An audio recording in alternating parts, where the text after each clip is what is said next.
system works for millions of people by handful of people, so it needs.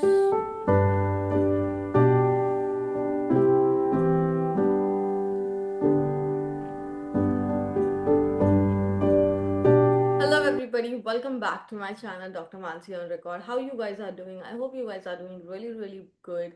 And this video or this topic is very interesting, just like this last one, but I will encourage you to please watch the last video because this video has a lot of concepts that are coming from the last one.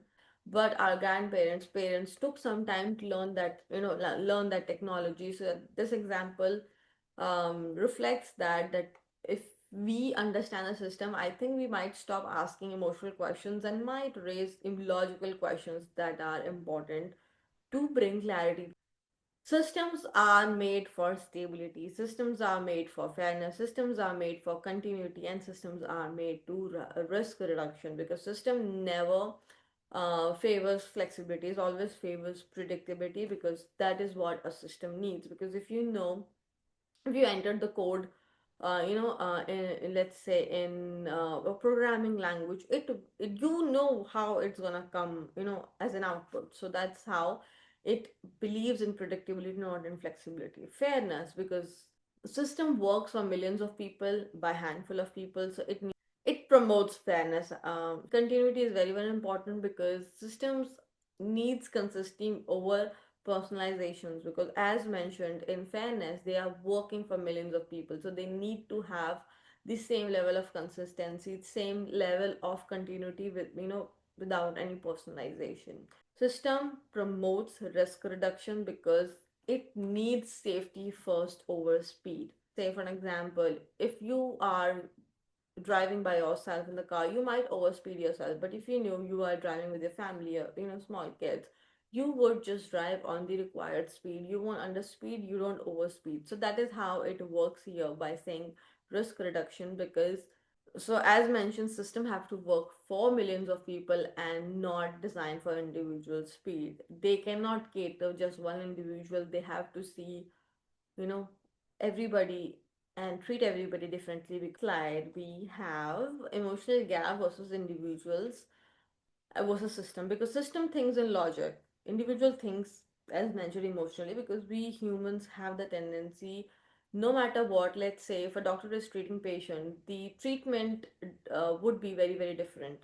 The doctor will think logically, but if the same doctor is treating the family member, there will be a certain part of emotional attachment to it, and it may arise or may not arise depending how an individual controls the emotion, is also a very huge factor here. So we have a very beautiful game that I used to play as a kid, mentioning three major factors: efforts versus outcome.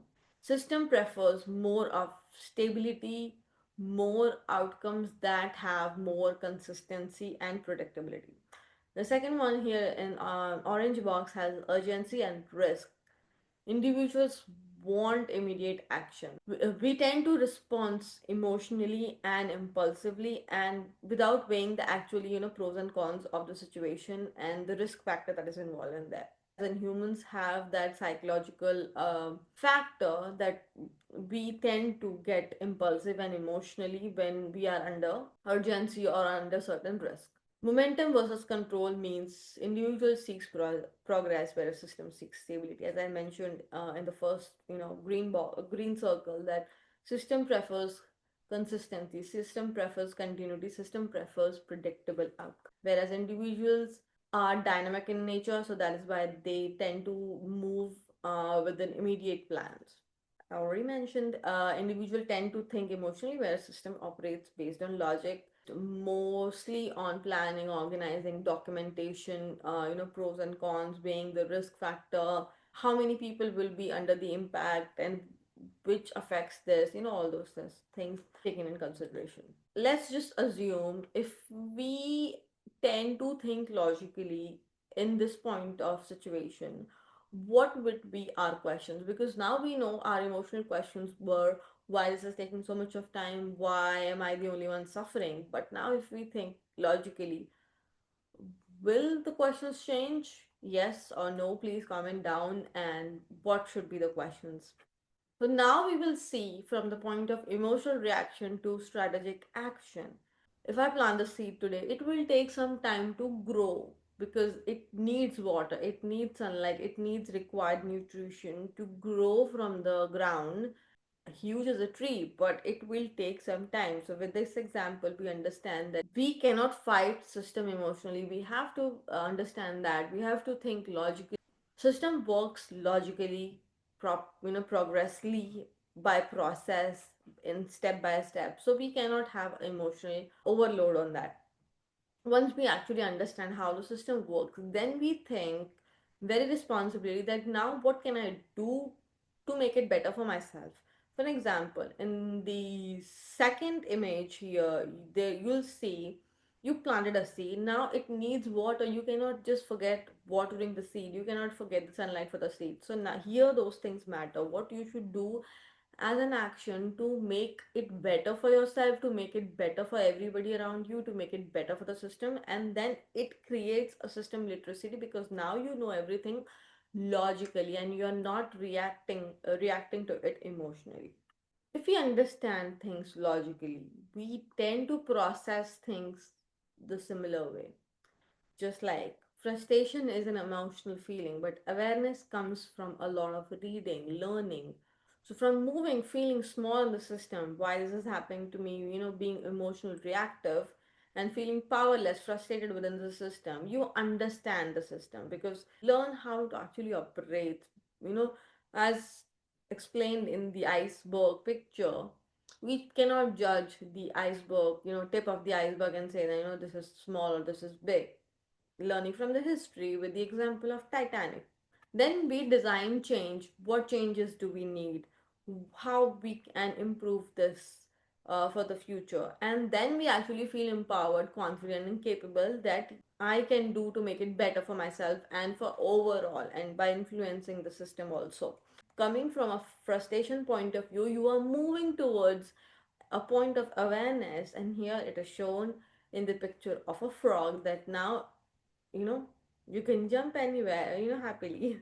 From a point of confusion where we lack understanding to come to the point of insight where we have a clear comprehension of system, we have to act analyzing system, breaking down complex parts. Because let's say if you brought 1,000 puzzle piece from a store, you will open the box, you will see the instructions, you will see how this is work. Identifying pattern, recognizing recurring system behavior means you will try to separate the same looking parts from the puzzle, and then you will actually start connecting the parts that look alike, the same, or that fits better. That is understanding relationships. And from the point of confusion where you just picked the instruction and start reading it to the point that you are now able to complete the puzzle, is takes a lot of analysis, a lot of identifying pattern, a lot of understanding correlation between parts that come together as a whole. So that brings confusion into insight, and now you think more logically than with the feeling of confusion. Comprehend this entire PPT and correlate with the last video is by learning from history. What we learn from history brings a lot of things in our present and does impact our future. We learn a lot from our past, brings into our present times, implement it, and see changes in future. Historical events do have connections in between, and then by seeing the understanding of past challenges, we actually tend to have a better understanding about the present. In our upcoming videos, that history serves as the most insightful teacher because we learn from our past. Before we blame the system, before we blame somebody, we have to see how does it impact, what to understand, how does it work, because all these questions are logically driven and not emotionally. But if you like this video and if you are liking the topic that I'm coming up with, because this is my analysis, please, please, please give your love because this really takes time. And I do write articles on Brain Magazine. I will drop those links in the description box that you can, go and read it for yourself. And please Tell me your more ideas, more thoughts in the comment section. If you like my professional side, I'm sure you will also like my personal side where I just like to be a big foodie. I like to travel and explore places. That is Dreams of Mansi channel that you can subscribe. But don't forget to subscribe this channel, Dr. Mansi on Record. Like this video, share with somebody who likes to be well read, well learned, knowledgeable, and wiser, because this is the place you will find interesting topics in upcoming videos. Thank you so much. I'm gonna see you in the next one. Bye bye.